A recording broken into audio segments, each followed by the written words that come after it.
जय Hind and a very warm welcome to civil staff Himachal. आप लोगों का स्वागत है आज हमारे GS paper 2 governance answer writing series session में। So as you all know HAS mains के लिए हम ये सीरीज जो है इसको कंटिन्यूसली 3 o'clock हम जो है रन कर रहे हैं। तो आज हमारा सेशन है इसमें 3 questions we are going to discuss from GS paper 2 governance section. So let's begin with the first question, that is, what steps are needed for bringing out good governance? That is a 4 marker. तो आपको यहाँ पे briefly you can start with defining as to what do you understand by the concept called governance. तो सब बता सकते हैं कि governance जो है basically it's a multi stakeholder process जहाँ पे हम एक एक्टर इन्वॉल्व करते हैं जिसको आप बोलते हो सरकार या फिर गवर्नमेंट या फिर state. Second you have the market and third you have the civil society. कि तीसरा आपके पास जो है सिविल सोसाइटी या फिर सिविल सोसाइटी का कलेक्टिव जो है सिविल सोसाइटी ऑर्गेनाइजेशंस। तो तीनों जो है मिला के we can say it's a multi stakeholder phenomena that is called governance.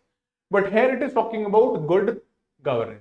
तो इसमें आप जो हमारा टाइम टेस्टेड एक एक्रोनिम है दैट इज कॉल्ड स्मार्ट, है ना, कि सिंपल होना चाहिए, moral, accountable, responsive and transparent governance को कहा जाता है गुड गवर्नेंस, राइट। चलिए, सो briefly you can introduce it this way or you can simply write a definition, that is it implies positive attributes and values associated with the quality of governance, or even you can use smart, simple, moral, accountable, responsive and transparent। ठीक है, further subsequently moving on to the body part you can say कि various steps जो हैं हम उनको list out कर सकते हैं एक एक करके जो आपको चाहिए गवर्नेंस को बेटर बनाने के लिए, जहां पे अप्रोप्रिएट इन्वेस्टमेंट्स चाहिए इन ह्यूमन रिसोर्सेज और ह्यूमन नीड्स ताकि हम रीओरिएंट कर सके स्टेट की प्रायोरिटीज को, सिटीजन सेंट्रिक और बना सके इन चीजों को।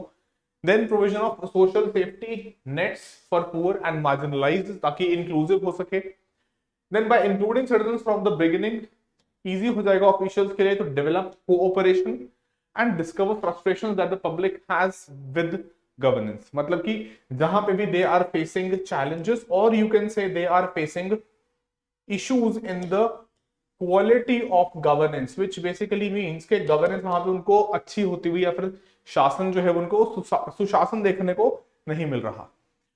Then you can also say that introducing appropriate reforms in the functioning of legislative organs and easing out their and increasing their effectiveness। ठीक है, तो ये कुछ स्टेप्स आप लिस्ट आउट जो है कर सकते हैं क्योंकि 4 मार्कर है, सही, right. Further enhancing civil services capacity, क्योंकि यही लोग जो हैं अल्टीमेटली गवर्नेंस को गुड बनाने में हेल्प करते हैं। Then we can have new alliances with civil society and a new framework for government to business or government and business cooperation। ठीक है, further implementing changes to governance requires effective and cleaner communication in order to optimize the resources। That is how you can just conclude the body part। ठीक है, so issues within governance can also be addressed through the more efficient use with the newer forms of technology you can say। जैसे transparency, accountability वाले aspects को increase करने के लिए काफी ज्यादा टेक्नोलॉजी को हमने एसिमुलेट किया भी है। आपके पास जैसे नेशनल ई गवर्नेंस प्लान या फिर स्किल इंडिया या डिजिटल इंडिया मिशन, राइट, या जैसे हमने सिविल सर्विसेज डे में जो आपका पूरा कार्यक्रम है उन सब चीजों को क्या है टेक्नोलॉजी के थ्रू हमने बेटर किया है। ऐसे मिशन कर्मयोगी भी है, right. So that is all how can we improve governance in India. So from taxes to voting and banking, cities can find governance solutions easier to implement by innovating with technology। That is how you can basically conclude it। ठीक है, चलिए second question पे बात करते हैं। Briefly discuss some of the important welfare measures for scheduled tribes in India। Now this is a slightly longer question, 8 marker है तो आपको थोड़ा डिटेल में बताना पड़ेगा कि कौन कौन से इंपॉर्टेंट मेजर्स हैं। तो इसमें आप इंपॉर्टेंट मेजर्स में you can divide into 2 parts. One is you can talk about the organization कि कौन सी जो है संस्थाएं जो है क्रिएट की गई हैं, and you can also talk about what are the different schemes that have been taken for the welfare of scheduled tribes in India. ठीक है, so you can start basically with कि भारतीय सरकार जो है हर एक लेवल पे वेलफेयर स्कीम्स अनाउंस करती है ना, जिसमें जो स्कीम्स सेंट्रल हो सकती हैं या फिर स्टेट स्पेसिफिक भी हो सकती हैं। ठीक है, सोशल वेलफेयर वैसे भी हमारा एक कॉन्स्टिट्यूशनल ऑब्लिगेशन भी है हमारी सोसाइटी की तरफ, which the government has mentioned in the, you can say it's a document also। ठीक है, so beginning with the body part, first you can talk about the various organization, कि आपको examples देने पड़ेंगे कौन कौन सी अलग अलग संस्थाएं हैं हमारे पास. तो you can mention about the national commission for scheduled castes which is a constitutional body. Then you can also talk about the referring article or the reference article उसके साथ ही. फिर आप साथ में बात कर सकते हो कि national scheduled caste finance and development corporation NSCFDC, इसके बारे में बात कर सकते हो.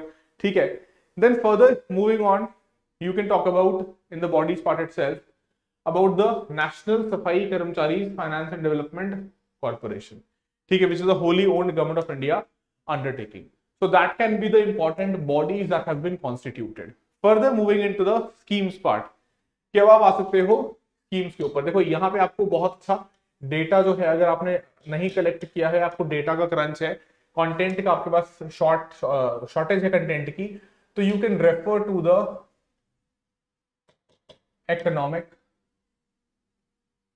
सर्वे 2022-23, of course Himachal Pradesh also, and also you can even you can refer to the Union Government Survey. ठीक है, तो दोनों सर्वे, या अगर आप हिमाचल वाला सर्वे भी देखोगे तो उसमें आपको स्कीम जो है वो अच्छी खासी देखने को मिलती हैं.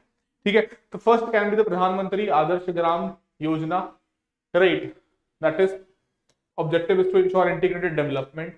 Then you can have national overseas scholarship, then self-employment scheme for rehab of manual scavengers and development action plan for scheduled castes. ठीक है, तो ये आप कुछ स्कीम्स जो है यहाँ पे मेंशन कर सकते हो. ठीक है जी, चलिए, so moving to the next question, question number 3, what is the need of self help groups. तो सबसे पहले तो यू मस्ट डिफाइन और you must tell that what is meant by a self help group, and subsequently you can talk about the what is the need. तो सबसे पहले define आप कैसे करोगे कि देखो basically what happens is that there are certain people who come from certain common homogeneous, और homogeneous you can say socio economic background, socio economic background. इसका मतलब ये है कि वो लोग जो हैं, जो चैलेंजेस फेस कर रहे हैं, वो भी क्या है, similar. They are facing the similar kind of challenges, which means that अपनी इस सामाजिक और आर्थिक जो भी चुनौतियां हैं उनसे पार पाने के लिए they have come together, formed some kind of affinity amongst themselves and formed a common group, you can say, कि इन्होंने एक कॉमन अपना जो है ग्रुप क्रिएट किया जिसका नाम पड़ गया सेल्फ हेल्प ग्रुप, अपनी खुद की सहायता करने के लिए. ठीक है, चलो, so that is how you can begin. Self help groups को डिफाइन कर सकते हो, self governed peer controlled information groups of people, है ना, विद सिमिलर और just what we said as homogeneous.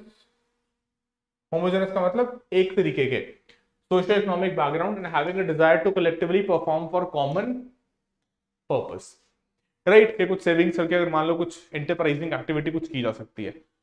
Then they are said to be informal associations, मतलब ऐसे कोई सच कहीं पे कोई फॉर्मली एसोसिएट नहीं कर रहे हैं लोग, who choose to come together to find ways to improve their living condition, कि कैसे अपनी जो जिंदगी है या जीवन का स्तर है उसको कैसे और आगे बेहतर बनाया जाए. Then they help to build social capital among the poor, especially the women. As we all know that more than 80% of the self-help groups are all women self help groups, completely जो है इसमें महिलाओं को देखने को हमें मिलता है. Then coming to the need for self help groups, तो आप वेरियस पॉइंट्स लिस्ट आउट कर सकते हो, जैसे कि हमारे पास कई सारे इश्यूज हैं ह्यूमन डेवलपमेंट को लेके, पॉवर्टी को लेके, इलिटरेसी को लेके, इनएडिक्वेट स्किल्स को लेके, एंड इवन लैक ऑफ और यू कैन से इनएडिक्वेट availability of formal credit from formal financial institutions. तो वहां पे एसएचजी जो हैं वो एक अच्छी भूमिका हम कह सकते हैं कि निभाते हैं क्रेडिट नीड्स को भी फुलफिल करने के लिए, एंटरप्राइजिंग या एंटरप्राइजेस को एस्टैब्लिश करने के लिए दे प्रोवाइड, और you can say they play a very catalytic proactive role. Then there is a substantial percentage of rural and urban poor, you can say if tried individually can not break their chains of poverty.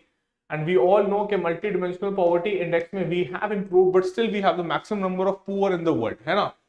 Maximum number of poor होने के साथ साथ हमारी अच्छी खासी जनसंख्या अभी भी जो है that is in the vulnerable category as per the UN MPI report, ठीक है।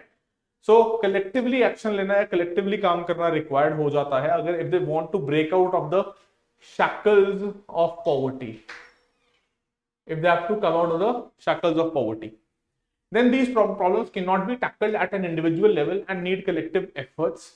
Thus SLGs can become a vehicle of change for the poor and marginalized, and they rely on the notion of self help, yani ki you are trying to help out your own members of the society which are your peers only, to encourage self employment and poverty alleviation. तो ये हम बोल सकते हैं कि कुछ चीजें हो सकती हैं जहां पे सेल्फ हेल्प ग्रुप्स जो हैं वो हमें देखने को मिलता है कि कारगर साबित हुए भी हैं। Yes they have if we talk about certainly the women folks in the country, ठीक है, कि बहुत सारे ऐसे चैलेंजेस हैं which are particularly related to the female folks in our country. तो उन चैलेंजेस में कई सारी चीजें हैं, जैसे आप देखते हो कि इवन डोमेस्टिक वायलेंस है या फिर इकोनॉमिक डिपेंडेंसी है, राइट, जिसको ब्रेक करने में सेल्फ हेल्प ग्रुप्स ने अच्छा मदद की है, या फिर आप कह सकते हैं ये दर्शाता है कि there is a need for self help groups, ठीक है। चलिए, so that is how basically you can conclude, ठीक है। इसमें एक पॉइंट और मेंशन करना चाहो तो वो भी कर सकते हो, that we have the self help groups movement. अगर हम बोले तो ये सेल्फ हेल्प ग्रुप्स वाला जो पूरा SHGs वाला, जिसमें आप एग्जाम्पल्स भी लिख सकते हो, जैसे you can have self employed women's association, you can have ASHA, you can have Kudumbashree in Kerala, self employed women's associations. Examples I would say before concluding, है ना, लास्ट में, कि एग्जाम्पल्स जो ऐड करनी है वो बहुत जरूरी हो जाती हैं। Examples really become crucial to be put into your answer so that you can fetch और you can garner more marks, ठीक है। चलिए, सो आई होप क्लियर हुई होंगी कुछ चीजें, रिवाइज होगा आपका, आप लोगों का कुछ जो है कंटेंट, एंड मिलेंगे अगले सेशन में। Until then all of you take care, study well, जय हिमाचल, जय Bharat, bye bye and take care.